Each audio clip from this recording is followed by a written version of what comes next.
오늘 함께 하신 말씀은 에스겔서 10장 9절에서 17절 말씀입니다. 에스겔서 9장 10절에서 17절 말씀. 내가 그룹들 곁에 네 바퀴가 있는데 그 그룹 곁에도 한 바퀴가 있고 저 그룹 곁에도 한 바퀴가 있으며 그 바퀴 모양은 황옥 같으며 그 모양은 넷이 똑같으며 마치 바퀴 안에 바퀴가 있는 것 같으며 그룹들이 나아갈 때에 사방으로 몸을 돌리지 아니하고 나아가되 몸을 돌리지 아니하고 그 머리 향한 곳으로 나아가며 그 온몸과 등과 손에과 날개와 바퀴 곧 내 그룹의 바퀴의 둘레에 다 눈이 가득하더라. 내가 들으니 그 바퀴들이 도는 것이라 부르며 그룹들에서 각기 네 면이 있는데 첫 번째는 그룹의 얼굴이요 둘째 얼굴은 사람의 얼굴이요 셋째는 사자의 얼굴이요 넷째는 독수리의 얼굴이더라. 그룹들이 올라가니 그들이 내가 그발강가에서 보던 생물이라. 그룹들이 나아갈 때에 바퀴도 그 곁에 나아가고 그룹들이 바퀴를 달고 땅에서 올라가야 할 때에도 바퀴가 그 곁을 떠나지 아니하며 그들이 서면 그도 서고 그들이 올라가면 그들도 올라가니 하니 이는 생명의 영이 바퀴 가운데에 있음이더라. 아멘. 사람들한테 왜 종교라는 게 필요할까요? 종교라는 것이 존재하는 이유는 아마도 우리의 상식으로는 이해할 수 없는 의인의 고난이라는 문제 때문이 아닌가 싶습니다. 사람들이 벌 받을 사람, 죄 지은 사람, 망에 마땅한 사람이 망하는 이야기를 들었을 때는 통쾌하지만 저런 억울한 일을 당할 이유가 하나도 없는 사람이, 법 없이도 살 사람이 이유 없는 고난을 당할 때, 어려움을 겪게 될 때 사람들은 그 이유를 찾죠. 그리고 그러한 고민에 대한 해답을 인간적인 차원에선 도저히 찾을 수 없기 때문에 그때 인간은 종교라는 것에 의지하게 됩니다. 어찌 보면 이스라엘 사람들한테도 마찬가지입니다. 오늘 이 배경에 등장하는 이스라엘 사람들. 그 사람들은 스스로 자기 자신을 그래도 여호와 하나님을 믿는 선택받은 백성 중에 또 특별한 집단이다라고 스스로를 규정하던 그런 사람들입니다. 그렇기 때문에 이들과 함께 했었던 요시야 왕의 무기또에서 있었던 요시야 왕의 죽음 이후에 있었던 일련의 사태에 대해서 그리고 그 끝에 이 그발강가까지 포로로 붙들려 와서 이런 고난의 세월을 보내는 이유를 그들은 도저히 이해할 수 없었습니다. 그러나 하나님은 지금까지 살펴본 바와 같이 이 선지자 에스겔을 통하여 그 가운데도 특별한 하나님의 뜻과 계획하심이 있음을 그들에게 말씀하고 계십니다. 즉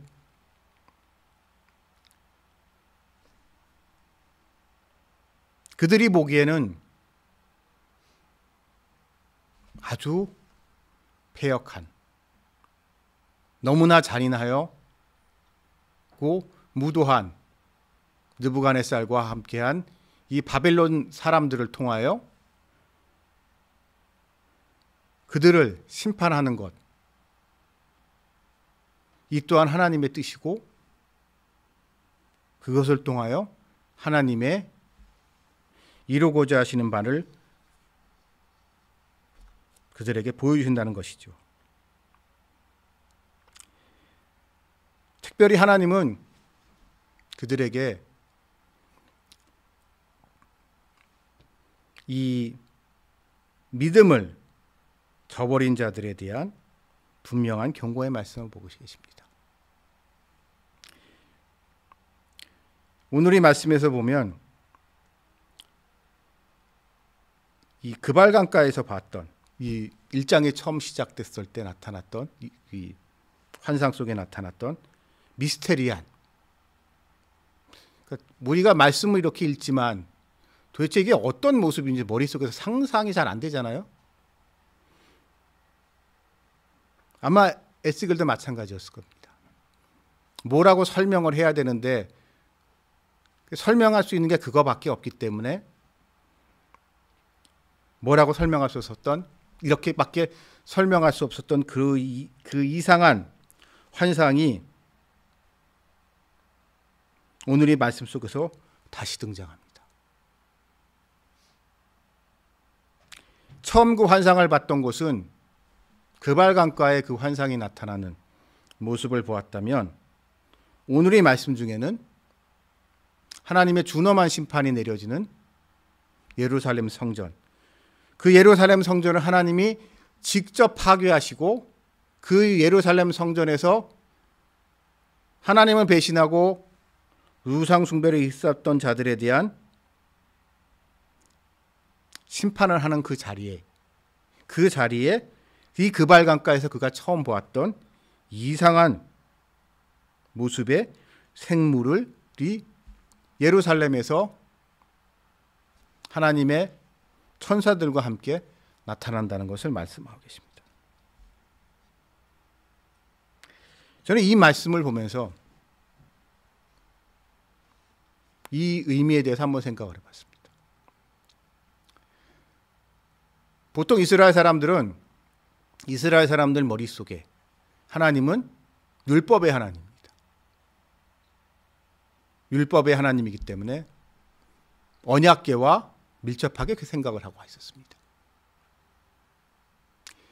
그랬던 하나님이 1장에서 나타나시죠. 이 그발강가에서. 이것은 제사장 가문 출신의 종교 엘리트였던 에스겔에서는 너무 황당한 모습이었지만, 왜냐하면 하나님은 이곳에 나타나시면 안 되거든요. 저기 계셔야 되는 분이 왜 여기 나타나신 건지. 만약에 여기에 천사를 보낸다? 그건 당연한 이야기지만 하나님이 직접 이곳에 하나님의 임재가 나타나는 건 있을 수 없는 일이었는데, 그 하나님의 임재가 이 바빌론 땅에 나타났던 거죠. 근데 이 하나님 나타났던 이 하나님의 영광이 이제 이 바빌론 땅에서 예루살렘으로 향하셨습니다. 그러면서 그것을 통하여 하나님의 심판이 일어나는 거죠. 이것은 결국 이 바벨론에서부터 시작된 하나님이 심판이 결국 하나님의 뜻에 의해서 그런 거랍니다. 이게 기독교를 믿는 우리들한테는 오늘날에서는 너무 당연하게 여겨지는 거지만, 고대 이 오늘의 말씀의 배경이 되는 이 고대 사회 속 신은 민족의 신이었던, 부족의 신이었던, 가족의 신이었던 여호와 하나님은 이스라엘의 하나님, 그건 모두가 인정하는 거죠. 자기가 안 믿어도 다른 동네 사람, 옆 동네 사람들도 이스라엘 사람들에 대해서, 여호와에 대해서 여호와 하나님, 그래 이스라엘의 하나님 인정. 그러나 그들은 그게 나랑 무슨 상관인데, 나는 우리 민족이, 우리 부족이 대대로 믿어온 우리의 신이 있는데, 그게 그 신이 그런 신 비슷한 거 아니야? 여호와라는 그 신도 이스라엘 사람들이 믿는 그런 사람들 속에 살았던 이스라엘 사람들은 어쩔 수 없이 그들에게 영향을 받는 거죠. 이 포로로 붙들려간 이스라엘 사람 입장에서 생각을 해봅시다. 너희가 믿는 여호와 하나님이 그렇게 니들이 말한 것처럼 대단하면 너희가 여기 와서 이 고생을 왜 하니? 옛날에 모세, 너희 선지자 모세였던 대단했었어. 대단했었는데 왜 그렇게 이집트의 바로를 그렇게 10가지 재앙으로 치시는 그 하나님이 왜 그렇게 대단하신 분이 왜 너희를 여기 있게 하시니? 너희 조상 다윗, 솔로몬, 그때 너희 대단했지. 그 대단하던 너희의 하나님 여호와, 그래 그 덕택에 너희가 그 가나안 땅에서, 팔레스타인 땅에서 그냥 농사나 좀 짓고 양이나 치던 별볼일 없던 반유목민 비슷했던 너희가 왕국도 만들고 큰 성전도 짓고 했는데, 그래 대단했었는데 그 여호와 하나님이 을 믿는 너희가 여기서 이렇게 했다는 거는 두 개 중에 하나야. 네가 믿는 여호와가 별별 없거나 우리가 믿는 신이 더 세거나 너희가 믿는 여호와보다도, 아니면 그 여호와가 너희 버렸거나, 둘 중에 하나지. 한마디로 치성을 니들이 드리지 않아서, 그러니까 무당들이 그러잖아요. 무당들이 자기가 섬기는 신이 떠나가게 되면 치성을 제대로 드리지 않아서 그런 거다라고 하면서, 부정 타서 그렇다고 하면서 이제 그렇게 생각하던 그런 시대란 말이에요. 그러한 조롱 속에 살아가고 있었던 이 포로들에게 이 말씀을 통하여 분명히 보여주고 계신 거죠. 이 심판 분명히 이스라엘 하나님 여호와로부터 시작된 거다. 여호와 하나님은 창조주시고 만유해 주시고 만왕의 왕이시기 때문에 사람들이 생각하는 그런 우상들과는 차원이 다른 진정한 신이다 라고 말씀하시면서, 그래서 아무 상관없어 보이는 이 바벨론의 느부갓네살을 통하여 내가 너희 이스라엘을 심판하고 있는 것이다 라는 말씀을 보이고 계십니다. 근데 이 말씀 중에 한 가지 흥미로운 사실을 우리가 발견하게 됩니다. 오늘 이 말씀에 등장하는 이 미스테리한 생물의 모습이 1장에 등장했었던 모습과 매우 유사하지만, 다 똑같지만 딱 한 가지만 다릅니다.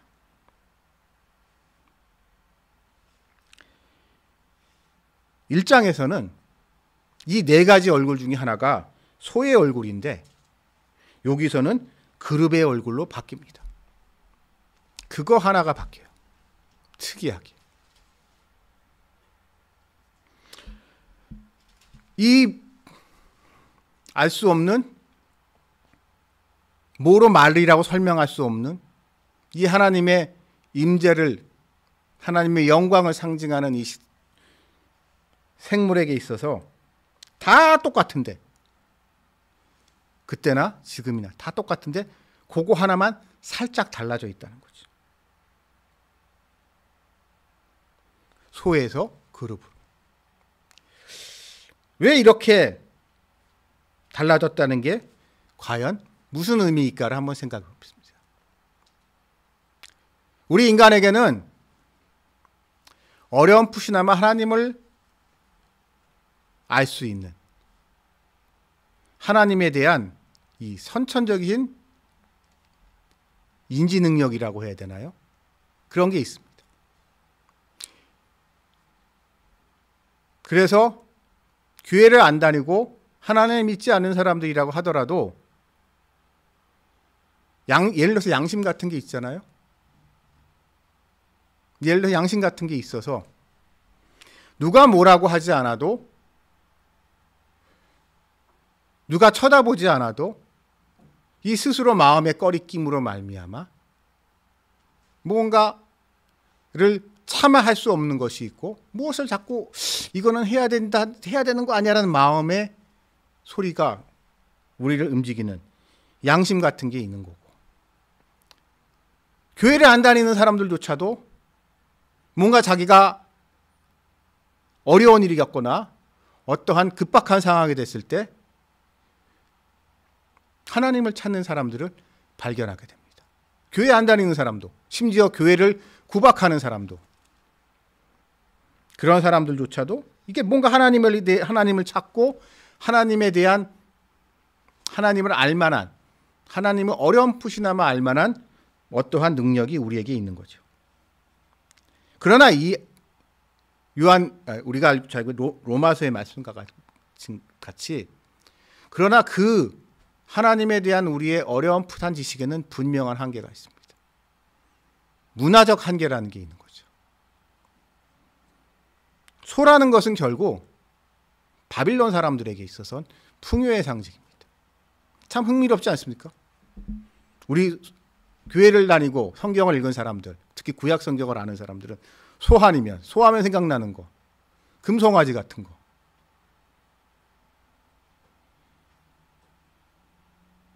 소는 풍요의 상징이고 번영의 상징이고, 많은 사람들에게, 우리나라 옛날에도 마찬가지잖아요. 바늘도둑이 소도둑이 된다, 뭐 이런 얘기에 등장하는 소에 대한 우리의 그런 문화적 인식은 풍요와 번영, 그리고 또한 소라는 거 하게 되면 주인에게 있어서 아주 순종적이고, 저는 요즘 유튜브 같은 걸 보다 보게 되면 이제 동물 관련된 이게 동영상들 같은 거 많이 보는데, 참 신기한 게 소 같은 거 동물들 보게 되면 도살장으로 끌려가는 건지 본인이 알잖아요. 본인이 도살장으로 끌려가는 걸 뻔히 알면서도, 그래서 눈물 뚝뚝 흘리면서도 그러한 묵묵히 도살장으로 발을 내딛는 그러한 소의 모습. 그러면서 주인들한테, 사람들한테 필요한 모든 것을 아낌없이 주는 그러한 소의 모습. 사람들에게 있어서 이거보다 더 큰 바람이 어디 있겠습니까? 그래서 소를 갖다가 사람들은 어느 문화권이나 상관없이 소라는 것을 특별한 의미를 두고 소중하게 여기고 있습니다. 그게 아직까지 남아있는 게 꼭 인도 사람들이겠죠. 이렇게, 그러나 그것은 결국 이 소라는 것이 우리의 이기적인 욕망을 딱 채워주기 때문이에요. 우리가 필요한 걸 다 주기 때문이에요. 우리에게 필요한 우유 주고, 우리가 농사를 지을 때 필요한 노동력을 제공하고, 또 때가 되면 송아지를 낳아서 귀한 새끼를 우리에게 주고, 그러다 결국 나이가 들어서 우리가 필요할 때 그 소를 잡으면 그 맛있는 소고기를 우리에게 줄 뿐만 아니라 그 귀한 소가죽을 우리한테 줘서 우리가 우리의 필요를 충분히 채울 수 있고 무엇 하나 버릴 것이 없는 그러한 소. 그 소의 모습은 결국 우리의 이기적인 욕망을 채우기에 있어서 그보다 더 바라는 게 없죠. 그래서 소의 얼굴이라는 것은 결국 아무리 좋은 모양으로 포장을 한다 하더라도 우리의 이 이기적인 욕망, 욕심이 반영돼 있고 그것을 얻고자 하는 우리의 마음이 반영된 것이 그게 결국 소의 얼굴입니다. 여러분, 인도인들 보십시오. 힌두교인들, 힌두교 믿는. 그럴듯하게 포장이 되지만 참 이기적이에요.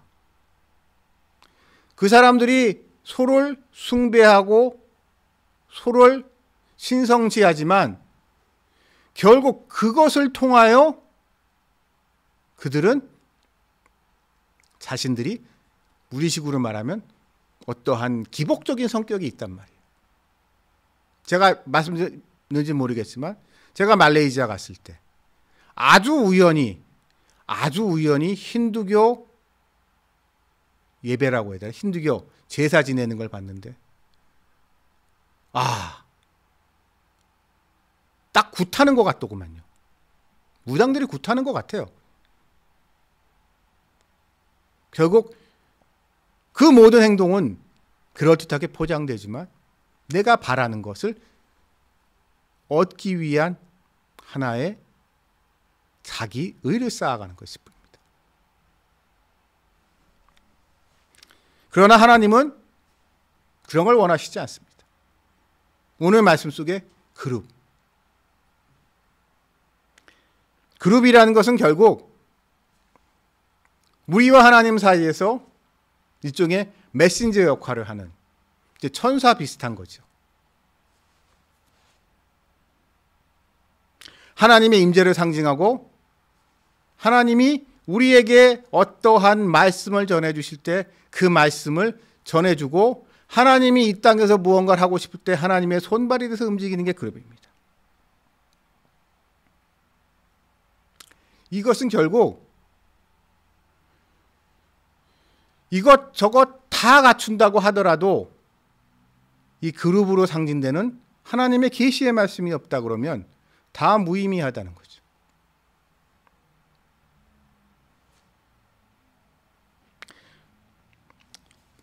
오늘날과 같이 종교다원주의라고 해야 되나요?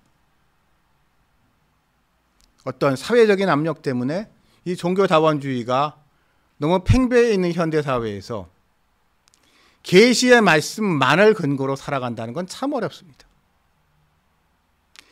기독교를 다니는 사람, 우리가 교회를 다니는 사람은 이 세상에서 소수고 안 믿는 사람들이 대다수일 뿐만 아니라 다른 문화권에 가게 되면 다른 종교를 가지고 있는 사람들이 압도적으로 많고 그들 사이에서 우리는 어떻게든 살아나가야 되는 거죠. 그리스도인다운 삶을 살아나가야 하는데 그때 우리에게 주어지는 압력의 사회적인 압력의 핵심은 결국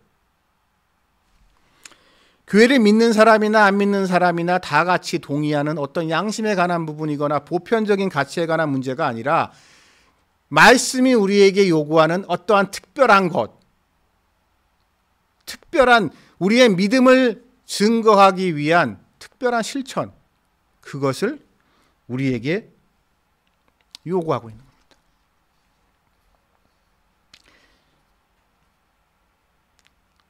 그리고 그것을 얼마나 우리가 결단하고 우리의 삶에서 보여주느냐, 그것이 결국 믿음인 거죠. 많은 사람들은 우리 믿는 사람들조차도 이중적인 모습을 보일 때가 있습니다. 믿음으로 구원에 이른다는 것을 이야기를 했을 때 한편으로는 그래 나 믿어 라고 하면서 믿음의 확신 속에 사는 사람들도 때도 있지만 다른 한편으로는 이 믿음을 실천하는 어떠한 선행이라고 해야 되나요? 그런 것에 대한 이중적인 잣대가 우리한테 있어요.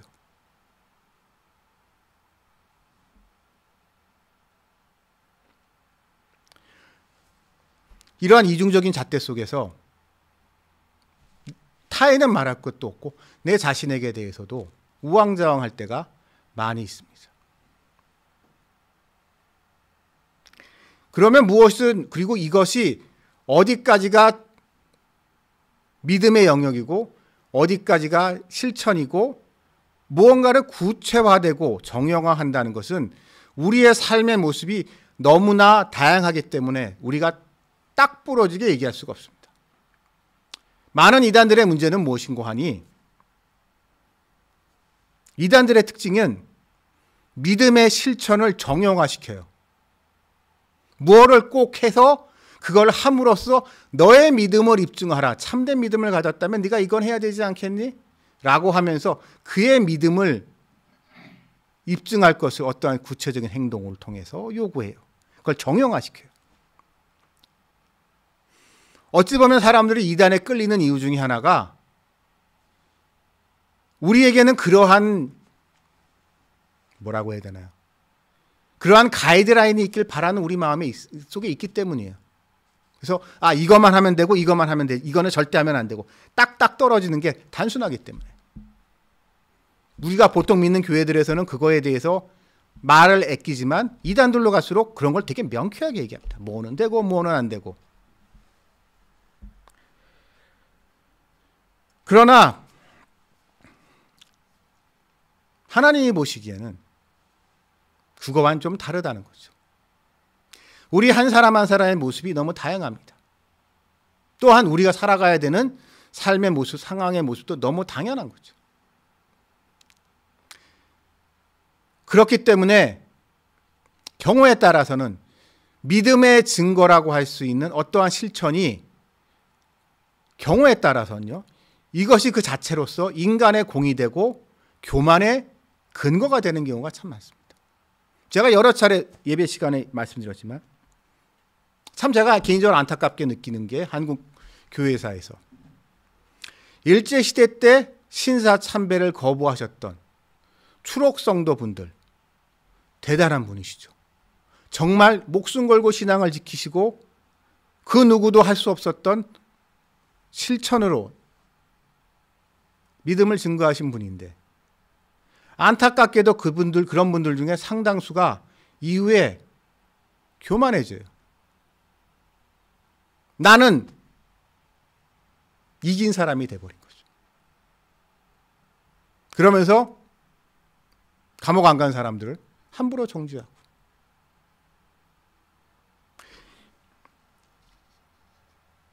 이러한 복잡한 상황이 놓였을 때 과연 무엇이 진정한 믿음인지를 우리는 묻자르듯이 지금 당장 결론을 내리고 싶어 합니다. 하지만 이 말씀 속에서 우리가 발견할 수 있는 것은 이 또한 하나님의 섭리 가운데 있는 하나의 과정이라는 거예요. 이러한 과정을 통해서 알아가는 거예요.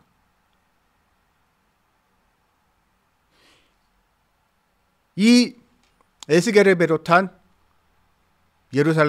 예루살렘으로부터 끌려왔던 이 종교 지도자들, 종교 엘리트 집단들,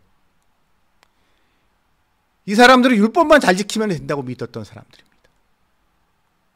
구전전승되어 있었던 구약을 달달달달 잘 외면 된다고 생각했던 사람들이에요. 그러나 이제 그들에게 놓인 상황은 전혀 다른 상황이 됐고, 이 상황 속에서 그들이 진정한 믿음을 지켜나가기 위해서는 결국 이 모든 것이 우리가 알 수 없는 하나님의 섭리라는 것을 깨닫고 이러한 과정을 통하여 하나님께서 우리에게 자신의 일을 갖다가 좀 더 명확하게 보여주시고 뿐만 아니라 우리 한 사람 한 사람들, 그리스도를 믿는 한 사람 한 사람들하고 더 인격적인 관계를 맺어가시는 것이라는 것을 이 에스겔을 통하여 말씀하고 계십니다. 사랑하는 성도 여러분, 현대를 살아가는 우리 그리스도인의 모습이 이 포로들하고 비슷한 부분이 많아요.